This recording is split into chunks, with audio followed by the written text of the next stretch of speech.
Halo guys, kembali lagi bersama saya di Sarul Programming Channel. Kali ini kita akan melanjutkan episode ketiga ya. Setelah episode kedua tadi adalah cara menjalankan Python di Android. Kali ini kita akan melanjutkan ke dalam variabel. Episode ketiga variabel. Kita buka Visual Studio Code-nya seperti biasa. Bagi kalian yang berhasil install Visual Studio Code, silakan dibuka ya. Soalnya saya di sini mempraktekannya dengan Visual Studio Code. Oh ya, ini kemarin saya lupa kasih tahu. Ini kan terminal saya kenapa di pinggir sini, gimana caranya taruh di pinggir sini gitu ya. Kan otomatisnya kan manualnya gitu, bawaannya defaultnya ada di bawah, ada di sini, move to bottom, di bawah sini terminalnya kalau bawaannya gitu ya, defaultnya. Ini saya nggak tahu kenapa padahal udah diinstal ulang gitu ya, masih tetap ke bawah instalasi sebelumnya gitu ya. Mungkin bagi kalian yang gagal gitu dalam menjalankan Pythonnya bisa mencari referensi lain di channel yang lain ya. Banyak yang bikin tutorial Python. Kalian bisa cari referensi di sana. Mungkin untuk cara instalasinya. Untuk tutorialnya terserah kalian bisa di sini ataupun di sana gitu ya. Itu bebas gitu ya. Kalau di sini saya akan update yang terbaru ya karena di channel sebelah itu suka video-video lama yang ada gitu ya. Oke, kita ya walaupun codingnya sama aja sih sebenarnya, sama aja. Terserah kalian sukanya di mana, boleh di sini, boleh di sana sih. Kita move to right juga ya, move to right. Jadi supaya ada di samping sini terminalnya saat kita run. Oke. Kita silang ini welcome-nya Python, kita episode ke-1. Episode keduanya karena di handphone, episode keduanya mungkin kita lanjut jadi episode ketiga ya. Episode ketiga. E-nya huruf besar, episode ketiga, .3. Titik P ya. Sip. Nah, kalau di laptop itu bisa pakai titik 3 gini. Tapi kalau di handphone di decoder itu nggak bisa pakai titik. Tadi saya cobakan pakainya underscore kalau di handphone itu, kalau di decoder. Oke, kita mulai aja. Tema kali ini adalah pertama saya akan memberitahu cara komentar di Python. Apa sih komentar itu? Komentar itu kan jadi codingan kita nggak akan berpengaruh, tulisan kita nggak bakal berpengaruh di dalam editor ini. Tidak akan berpengaruh kepada Python kita. Jadi nggak bakal error. Untuk komentar ini tidak akan ditampilkan di dalam codingan ya. Kita coba komentar tuh cara pertama yaitu dengan cara pagar gini. Pagar ini komentar. Ini komentar untuk satu line aja, satu baris. Ini komentar untuk satu baris. Jadi kalau baris berikutnya diketik lagi udah nggak termasuk komentar. Nah, gimana kalau caranya misalkan barisnya ada banyak gitu, mau dikomentar semua. Kita tulis gini aja. Ini mau dikomentar. Mau dikomentar. Kita copy ya. Bahwa misalkan ada 3 baris nih yang mau dikomentarnya, ada 4 baris deng. Nah, ini gimana caranya? Masa kita harus pagar satu-satu, kan pegel kalau pagar satu. Oke, kita blok aja semuanya, kita blok sampai bawah sini. Sorry. Kita blok semuanya ya, di blok nih. Setelah di blok semuanya, kalian pencet kutip 1 3 kali. Kutip 1 di samping enter ada kutip 1 2 3. Nah, itu dia otomatis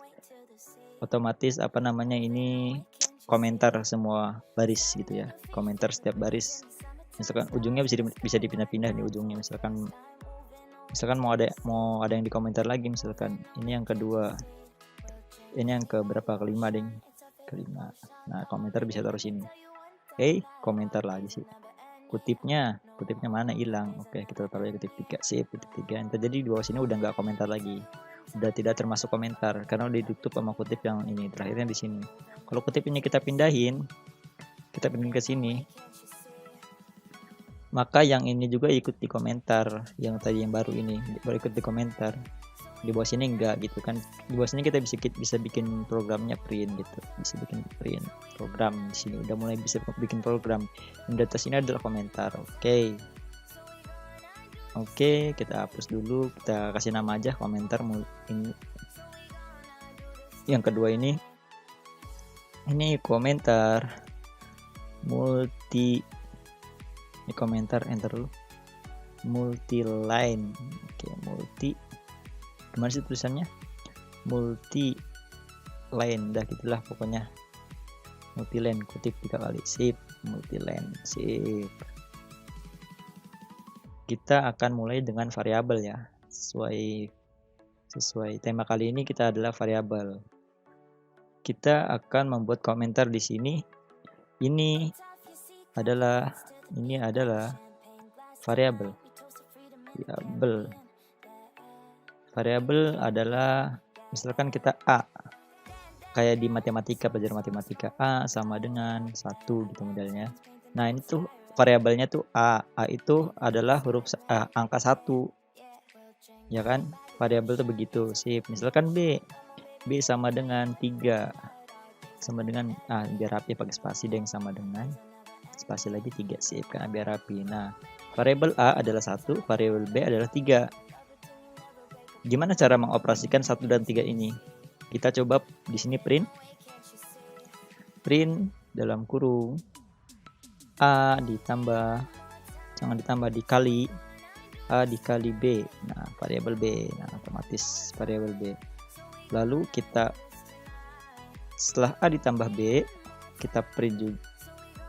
Bukan kayak gini coy. Kalau kayak gini mah langsung ke operasi Pythonnya, itu berhasil, bisa kayak gitu bisa. Tapi kita akan membuatnya begini. Hasil sama dengan A dikali B. Nah, gini, kiri B. Nah, kita akan panggil variabel hasil karena hasil itu adalah A ditambah dikali B gitu ya. Pakai cara tadi juga bisa dipakai print gitu, bisa. Tapi kita akan kayak gini aja biar lebih paham gitu ya. Kita coba print hasil. Print variabel hasil. Hasil masuk kepada variabelnya hasil terus saja hasil. Print hasil, maka akan memprint hasil dari A dan B. Kita kasih kutip deh biar kasih keterangan. Ini adalah hasil A dikali B gitu ya. Ini adalah hasil A XB aja, hasil A XB kali B, sip. Kita coba save, ctrl-s, jangan lupa di save ya. Ada yang error di bagian line ke ini. Wait, ini padahal udah di komentar. Ini kenapa error? Oh, lupa, saya belum dikasih koma. Astagfirullahaladzim. Nah, koma di sini. Oke, save. Oke, kita run. Udah di save ya, jangan lupa save. Kalau nggak di save nggak bakal berjalan programnya. Nah, 3. Ini adalah hasil A dikali B karena 1 dikali 3 adalah 3. Oke, coba kita rubah angkanya biar nggak penasaran gitu. Kita rubah angkanya A-nya menjadi 74 gitu kan. Jangan 74 dah, pusing, sekali 10 aja. Sekali 10 harusnya hasilnya jadi 30 ya. Kita save dulu, ctrl-s, di run. Nah, hasilnya 30. Ini adalah hasil A dikali B. Iya. Kasih inilah, langsung aja, adalah aja. Coba kita rubah lagi variabelnya menjadi 34 kali 3 berapa tuh hasilnya? Ayo, 102 adalah hasil A dikali B gitu. Itu adalah fungsi variabel ya. CLS. Oke, kita lanjutkan. Gimana kalau variabelnya berupa string? Berupa tulisan variabelnya, apakah bisa? Bisa berupa string, bisa. Kita coba ini hapus karena ini operasi penjumlahan. Kita coba untuk ini juga printnya hapus juga, variabelnya kita rubah ya. Sekarang kita rubah deh, jangan A sama B, kita pakai kata-kata deh. Misalkan di sini adalah username titik 2. Nah, di sini saya mau pakai namanya apa ya, username-nya siapa ya namanya ya? Namanya Rule. Kalau data string jangan lupa pakai kutip 2, saya lupa. Sarul programming. Nah, username saya adalah Sarul Programming. Oke, terus passwordnya, password. Nah, tulisannya kopad password. Saya nggak lihat layar ngetiknya, lihatnya keyboard. Jadi passwordnya adalah misalkan 1234567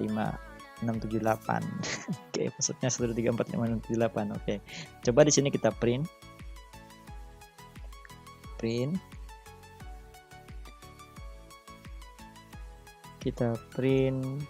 Sahrul. Kita print username-nya kita print, koma, kita gini, salah, ketik 2 di sini dulu, di depan username kita ketik 2 dua kali, ketiknya sip. Di sini adalah username titik 2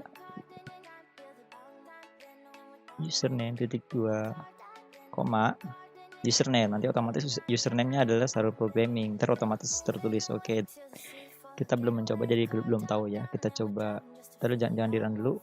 Kita coba, sorry ini ke jalan Pythonnya, ctrl z enter, sudah berhenti. CLS untuk membersihkan komen prompt terminalnya. Oke, kita print lagi, dalam kurung password,